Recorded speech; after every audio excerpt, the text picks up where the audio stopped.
Hello, ladies and gentlemen. Eddie Marcus here again, spokesman and advocate of basic human rights for all people. Hold on, let me check something.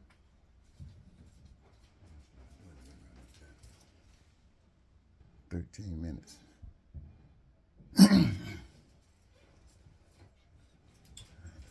Well, I got 13 minutes to finish this, or I'm doomed. I want to talk to you on the subject matter souls sold.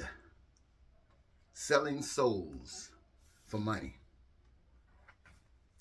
As spokesman and advocate of basic human rights for all people, my concern is that you get a chance to live on this earth as though you're in heaven.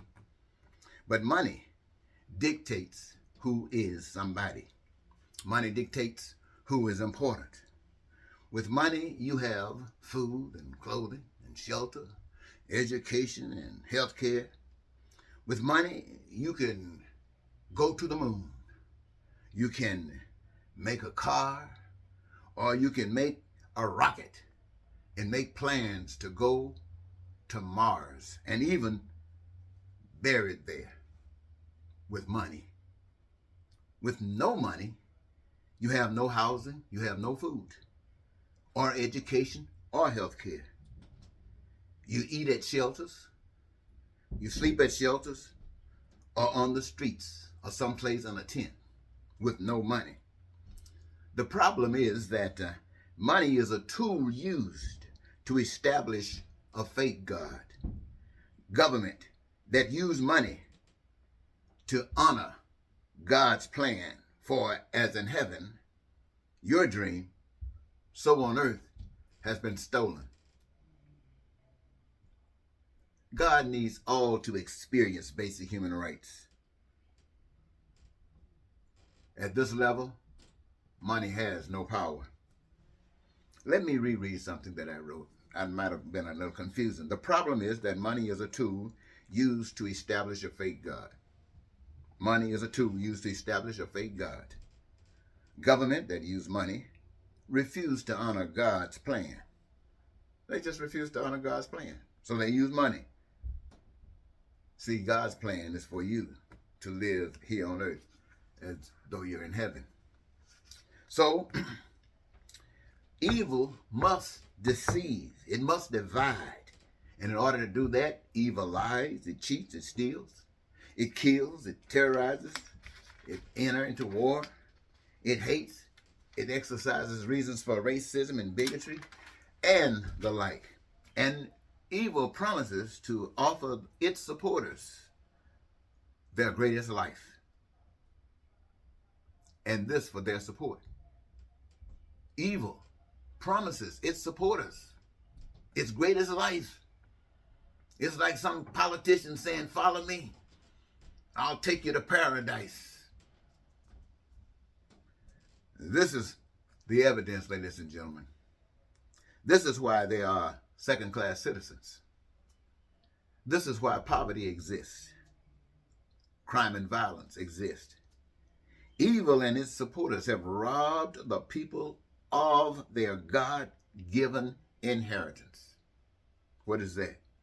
For example, the natives, they were robbed of their homeland. People of color were robbed of their freedom.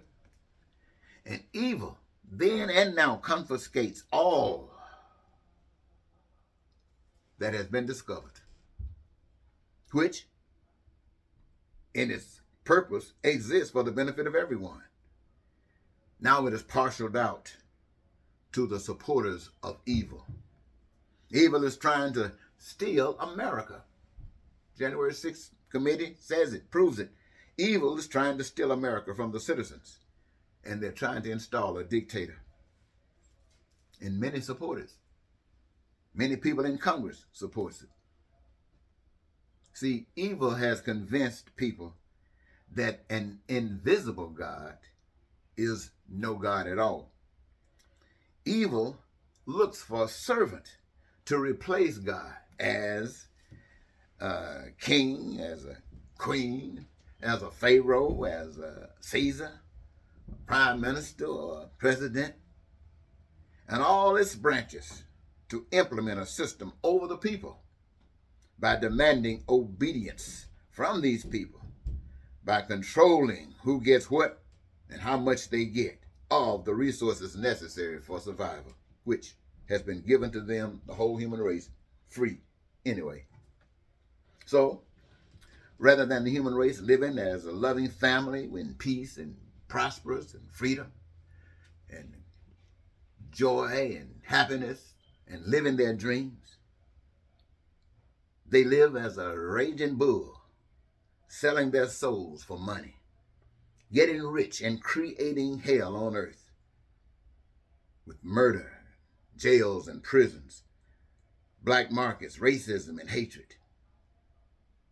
And the only evidence, my friends, that people are in God's plan still is they are being chased out of this country and out of this world because there's no place for love and God and heaven where evil reigns supreme. And the only ones that's welcome here are those who find some excuse, whatever it is, to accept evil.